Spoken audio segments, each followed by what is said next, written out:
Here's your less than 5-minute video on the 8 wastes. I apologize if you just watched the value video. It was 6 minutes. We're going to get them under 5 starting now. Okay, the 8 wastes in 5 minutes or less. So we talked about value. Value is what the customer is willing to pay for, something that's transforming our patient or our product in some way, or it's something that was done right the first time. So not any of our rework. All those rules are what help us find out what's of value in our system. So everything else that doesn't meet those criteria are part of our waste. So here is the 8 wastes. You've probably seen the posters. I hope you have. Your leaders will have gone over them with you to talk about, well, what are these 8 wastes and what does it help us do? The purpose is it helps us start picking apart our systems and finding specific types of waste.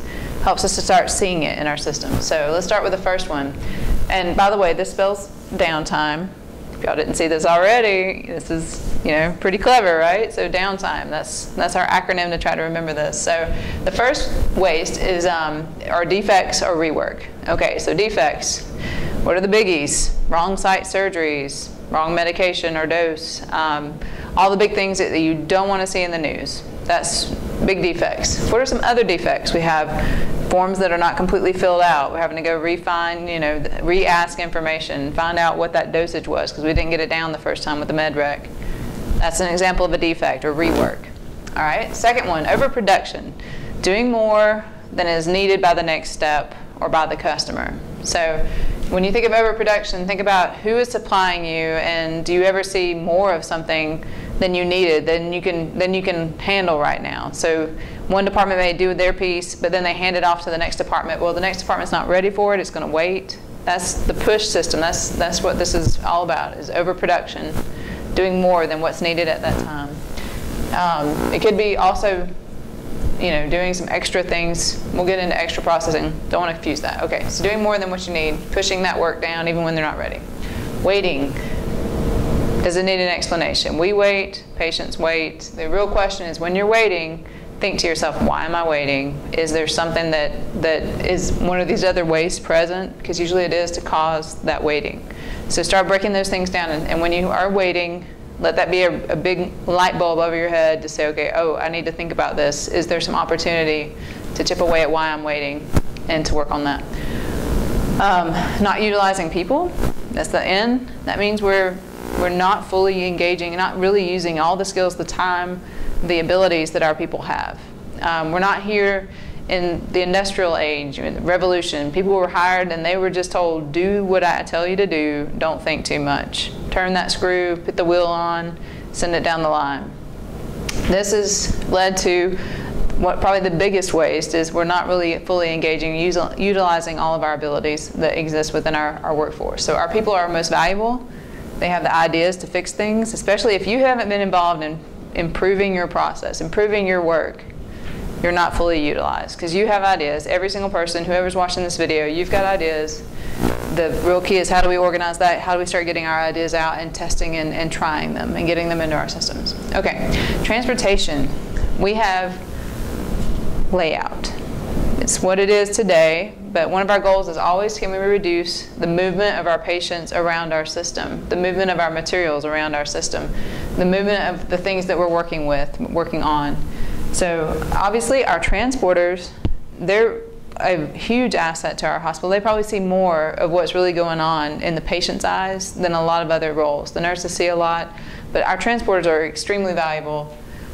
We never have a person that's a waste, but what they're doing, if we could lessen some of that transportation, not re-step places. I'm sure that they go, and I know they do because I've had some ideas submitted, that they're going places only to backtrack and have to go there again because of the way things are coordinated or scheduled, and we need to always try to reduce the amount of transportation from that patient's point of view. How much distance do they have to travel to receive their care?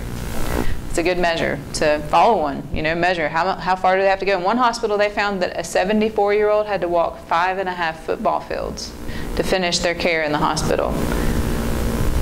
I'm just saying, that's an idea of, oh, that's our before, can we reduce that? Let's make that easier for our patients. Inventory. Inventory in itself is not bad.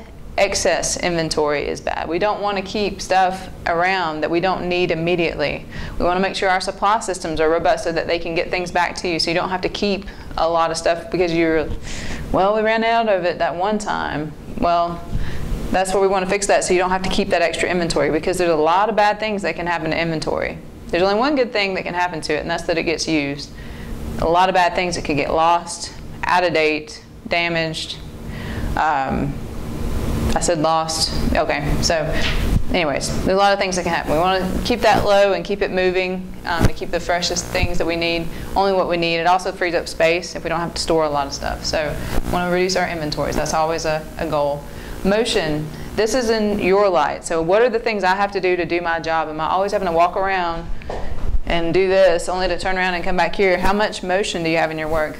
Those are small nickels and dimes in our system, but boy, they add up. So try to look at how much motion do you have.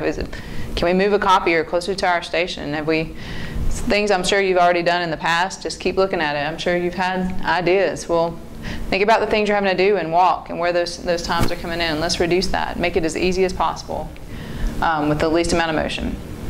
And finally, extra processing. We do things sometimes. We create reports that we did because we had a need back in 2003, but maybe we don't need that now, and so we still do it, but is it really being used? Well, that could be an example of how we're extra processing. It'd be like if every medication arrived with a bow on it. Is the patient willing to pay more for that? Is that of value to them? Well, it's nice, but I'm not going to pay an extra $1 because you put a bow on it. That's not of value to me. That would be an example of extra processing. I know it's silly, but we do things. We give more tests than we actually need, potentially for diagnostic. We just give them everything, even though they really only needed X, Y, and Z. So that's an example of extra processing. Okay, I hope this is less than 5 minutes. Let me check. My phone turned off. Oh, man. 7 minutes. All right, I'm getting leaner. I'm gonna work on this, I promise, okay? 8 waste. Know them. Chapter 3, Lean Hospitals, read it. Hey!